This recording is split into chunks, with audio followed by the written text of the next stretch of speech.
Peace. What's up, everybody? Real quick, wanted to have a quick discussion regarding the Black Panther. Saw the movie twice. Great movie. No complaints. Movie was a little shallow in some spots, but overall, great movie. Don't like to critique filmmakers a lot because it's probably one of the hardest things to do is to make a good movie. So when someone makes a movie and puts their vision on the screen, you have to take into account everything that goes into making a movie. Excuse me. That being said, let me discuss a real point about the movie that I saw everybody was making, and let's have a discussion about it. So here it is, a discussion regarding T'Challa and Killmonger. Pretty sure everyone has already seen the movie and they know the story of both T'Challa and Killmonger. Where I think something was lost in translation was how everyone was relating to Killmonger as the hero of the movie. That's the easy and simplest narrative that you can make. However, I think there's a bunch of points that people either gloss over or don't even think about when looking at the story from the frame of what if Killmonger was triumphant in the movie. So basically, Killmonger took the throne from T'Challa, thought he killed him. T'Challa wasn't dead, obviously. But Killmonger's plan was basically, let me arm all black people in the world with vibranium, or vibranium weapons. Here's the problem with that. Number one, if you arm everybody in the world, all black people in the world with vibranium, you're putting them on the same playing field as the Wakandans. Number two, you don't know, being that you're Killmonger as the king, you don't know what certain parties are going to do once they have those vibranium weapons. Because once you get the weapons out of Wakanda, it's out of your hands what they do with them. They can sell them. They can lose them or lose them in a conflict with somebody else. And this is my biggest point that I think people tend to forget. Yeah, it sounds cool. Yeah, let's arm all the black people. Let's liberate all black people all over the world. But you tend to forget one thing. Oh, there's this little cabal, a group of people called the United Nations Security Council. On the United Nations Security Council, I think it's, America, France, England, Russia, and maybe China.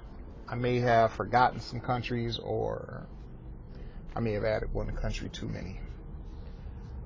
Problem being is all the members of the UN Security Council have nuclear weapons. So if you start conflicts all over the world with vibranium weapons, what do you think the United Nations Security Council is going to do? Right. You're going to start a world war. You start a world war, and these countries start losing significant soldiers and armies. They're going to do two things. First of all, these countries are going to form coalitions against Wakanda. And two, they're going to use nuclear weapons if they can't beat you with conventional weapons. So, you're going to try and take over the world, and you're going to defeat all of these countries with all of these firepower and all of these nuclear weapons. See, that's the shit that bugs me about the whole Killmonger was the hero. No, he wasn't. Killmonger was the villain of the movie. People tend to forget he killed 3 women, besides everybody else from all the marks he had on his body of all the other people he killed. He shot his own girl in the head. He's a freaking sociopath. He murdered his own girl to kill, what's his name? Ulysses Claw. Because that was his entrance into Wakanda. That's how he was going to gain entrance into Wakanda. Point being, I think people sometimes take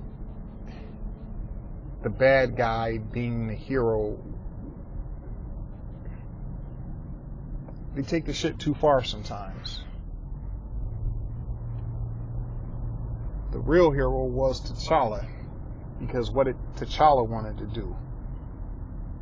He recognized that Killmonger was right about being isolated from the rest of the world.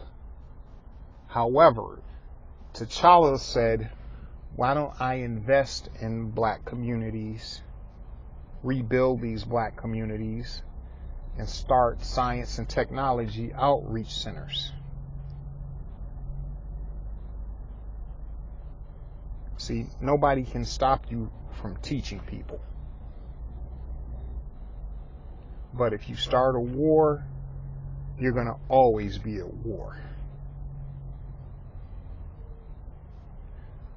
So, you know, it's kind of messed up when I heard people saying that Killmonger was a hero of the story, because basically he wasn't.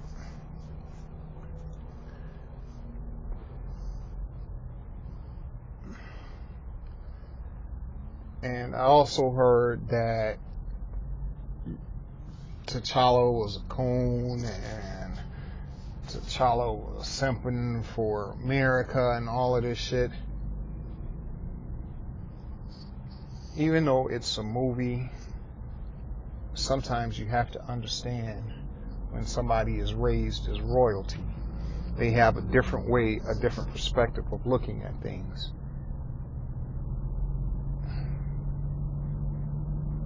And another point that people didn't even peep in the movie, Killmonger burnt all of the sacred herbs. So if you have a kid, or you want to continue your legacy as king, how are you going to pass the mantle of Black Panther on to him if you destroy all the herbs? Because people don't forget, he said there ain't going to be no more kings. It's me.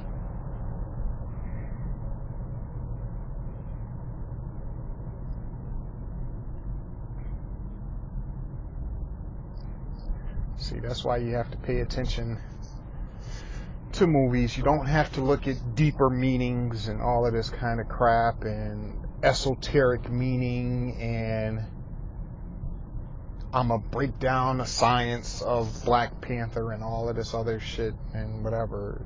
It's just a movie. But don't compare T'Challa and Killmonger to Martin Luther King and Malcolm X. It's a false equivalency. It's two completely different things.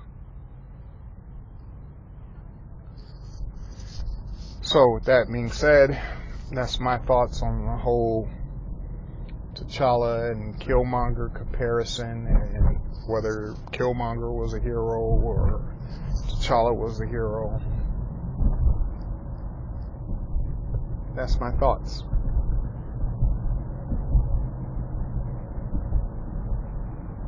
Let me know in your comments what you think. If you want to go into greater detail with it or you want to build on it, please comment down below.